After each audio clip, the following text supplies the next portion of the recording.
Hi everyone, it's been a busy couple of days here on the farm, so as the sun is setting and I'm getting ready to go in for the evening, I thought I'd give you a quick tour of our garden as it stands right now, some of the things we have in, how they're progressing, some of the upcoming projects that you can look forward to, and some of our favorites. So let me turn this camera around so that I can get this tour started before we lose daylight. So here we have, in addition to our barn cat Lucy, who is following me around, we have our Everbearing raspberry plants. These are awesome. We love the taste of the fruit. We love how often we are picking Everbearing raspberries. The benefit to them, not only are they perennial, which means once you plant them, you don't have to worry about planting them again unless there's an issue, of course. But we're getting 2 crops from these. So once they're established, you'll get a crop in June, and then you will get another crop later in the season, end of August, early September. And we are picking berries through frost. So we were able to pick several pounds of berries, and we froze them, we used them in yogurt, we made jam with them. It was just an awesome first edition. One thing we did learn is that we need to add some trellises to these because they do grow like weeds. You need to really stay on top of them or else they can get out of control. So you can see how small ours are, and the only reason they are this small is because we cut them down at the end of last season so that we could install a trellis this year to help manage their growth. So that is the first bed. We put that along the edge because they do get thorny, they do get kind of bushy, and we thought it was just the right place for them. The next bed that we have is our asparagus. Again, another perennial. We wanted to get this in the ground as one of the first crops because we knew it took several years for the bed to become established. So you can see these are rather tall.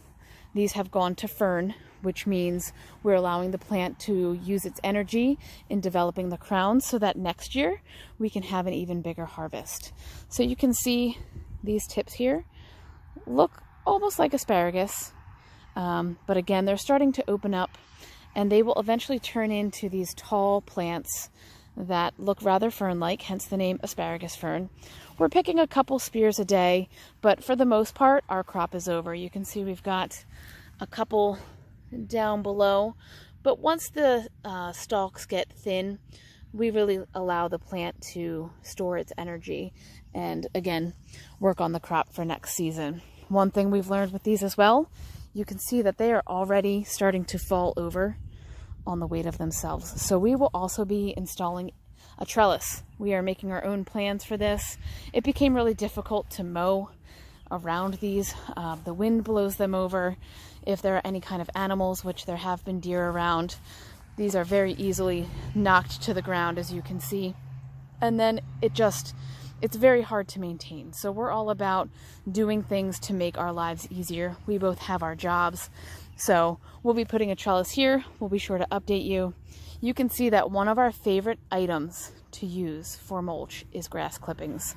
And you can see how well it is preventing the weeds from coming up. Now, I didn't want to get too close to the crown so that if more asparagus were to come up, it wouldn't be impacted by this mulch. The other thing that I bought at the greenhouse today was some strawberries. I've read a lot on co-planting, and we will be adding some strawberries probably tomorrow as an experiment to see how it works. One of the theories with strawberries is that it will help keep some of the weeds down, which was always a struggle here. So the grass helps, but hopefully those strawberries will help even more. We have a temporary fence up here. We did have some deer visitors as we were adding our products into the ground. You can see that for the most part we have these beds covered with grass. The grass does die down and it does do an excellent job of keeping those weeds at bay. We have some mowing to do in here, but that will be on the list for this weekend. So you can see here, this is our experiment. We put in about a dozen onions. It's not something we've done before, so we didn't want to take up too much space in the event that it wasn't successful. So that's really what we're doing this year. We're buying some new things. We're trying out some new things to see how it works. And if we like it, onions are definitely at the top of the list to plant several hundred if that's what we need to do. Right next to these, you can see these guys coming along really well. This is our snowball cauliflower. This was one of the cole crops that we put in. We had some small issues earlier with some critters, likely bunnies or slugs, or both, coming in here, getting to the plants, and that's why we quickly put up that fence. But we're super excited. We have never done cauliflower before, but it looks really pretty growing. They're really getting established, so we're excited to see what will come in the next couple of weeks. Over here, we have some red acre cabbage. This was something, again, an heirloom variety, just like everything we've put in the ground this year. Wanted to try some cabbage, did some reading, found out that red cabbage, if stored correctly, can be stored in head form for most of winter. So that's a really cool thing for us. There's no way we're going to eat a dozen heads of cabbage very quickly. And while I want to try making sauerkraut, not very high on the list of things to do right now. So here is our red acre cabbage. Here is another trial of some red beets. We absolutely love red beets. We love pickled red beet eggs. We love red beets on the side of dinner, slightly pickled. We love them in salads. So again, didn't want to take up a whole lot of room, but we are trying them. They should be able to be picked in just a couple of weeks. So we're excited to see what we have going on. If we swing around to this bed, this is one of the new additions for this year. We have Long Island Brussels sprouts, one of our family favorites. So we're excited to see how these produce. Pictures that we've seen online are really cool, but again, we've never planted Brussels sprouts. So anything we learn along the way, we'll be sure to share with you. Over here, we've got broccoli. This is something that I tried last fall. Unfortunately, we were sharing our crop with the bunnies and or the deer, so they ate them down to the ground. This season, we're going to get that fence up and we're going to make sure that this is protected. But you can see how well that this dried grass keeps the weeds down. I hate weeding. That is one of the worst parts of gardening. So if I can minimize what I have to weed, I am a happy farmer. You can see where the grass did not cover very thickly or at all. There's already clover coming up. There's grass coming up. But where I've got a nice solid layer, there is nothing coming up. So it keeps the garden clean. It keeps me from spending hours and hours up here doing things that I don't want to do. Over here, there's a cluster. I had a couple extra red acre cabbage that I wanted to get in here. So I threw those in. They're very tiny. They were just put in the other day. And then I also have a couple eggplant, which I've done before. So super yummy for several of us in the household. I have just one celery. Again, something I wanted to try. And this needs a little bit of grass or else we're going to get some weeds under in places that we don't want them. And then just a day or two ago, I planted some Yates blue kale. So something that I'll be able to freeze, we can cook with, we can use in salad. We have some giant noble spinach. We have some chive to kind of anchor the end of the bed. Any of the rocks that we're pulling up as we till and as we dig, I'm just using them as row markers. You'll find through the season, you might get tired. Your rows might become a little less managed, but just having some markers near the end hopefully will be a help to us. And then we just have some pretty flowers here for color, trying to make it look pretty and be productive for us all season. Here is new bed number 2 of the season, and I've stuck in a pollinator. This is called butterfly weed. This is the primary food source for monarch butterflies. It also attracts other pollinators to your garden. So it is essential for us to help those pollinators. I want them here. We've got our fruit trees up in the back. We've got all of these wonderful plants that can use the assistance of some pollinators. So we put this in. Again, a couple pretty flowers on either side. This entire row up through the end is all peppers of varying rates of you know how big they are. So we've got several jalapeno plants. Planted some cayenne pepper for the first time. Wanted to see if I could make my own pepper flakes and my own hot sauce. We have some sweet banana peppers. We have some YOLO peppers, which are similar to a bell pepper. They're of the sweet variety.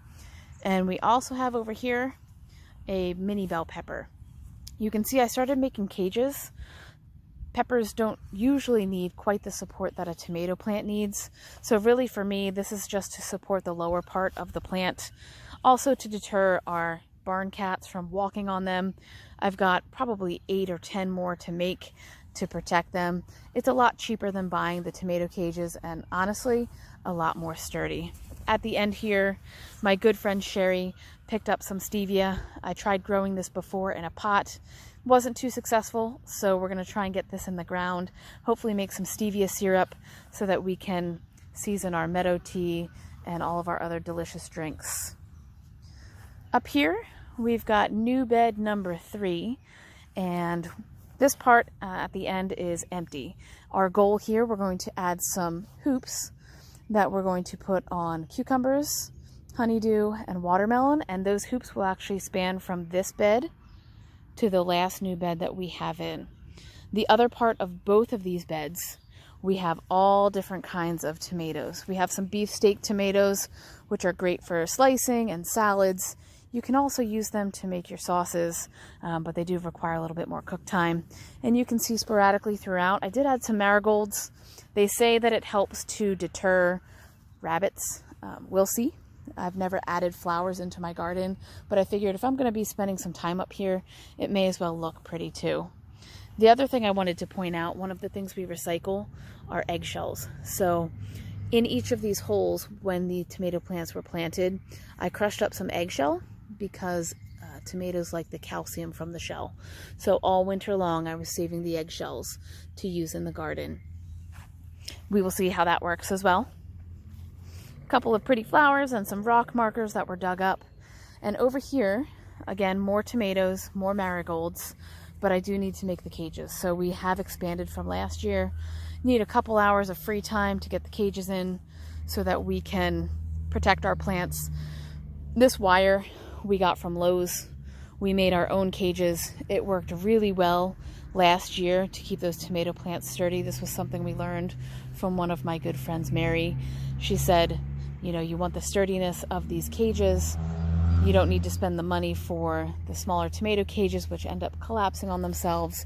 We really like it. We've got plenty more wire to make more, but there's only so much time in a day. So again, the last part of this bed, we're going to use to trellis some items like our cucumber and our melons. We're going to be increasing the size of the hoops. Last year we used the same wire that we used for the tomatoes. Wasn't quite strong enough. It did the job, sort of. We got several melons, including one that was 25 pounds, which was pretty cool. We also got tons and tons of cucumbers. So this year we're going to try and make the harvest a little easier. We're going to fit in 2 cattle panels here, and the cattle panels will allow us to actually be able to walk underneath. So it'll give us about a 6-foot high arch in the middle.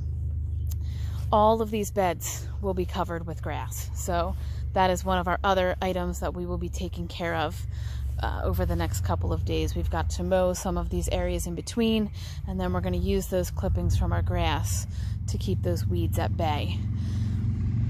That's what I have so far. So it's been very busy getting the compost, digging up the sod.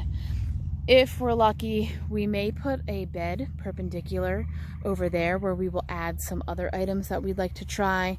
We'd like to add in some beans, some zucchini, perhaps even some other items if we have the time. So that's all I have for now. I look forward to showing you the update.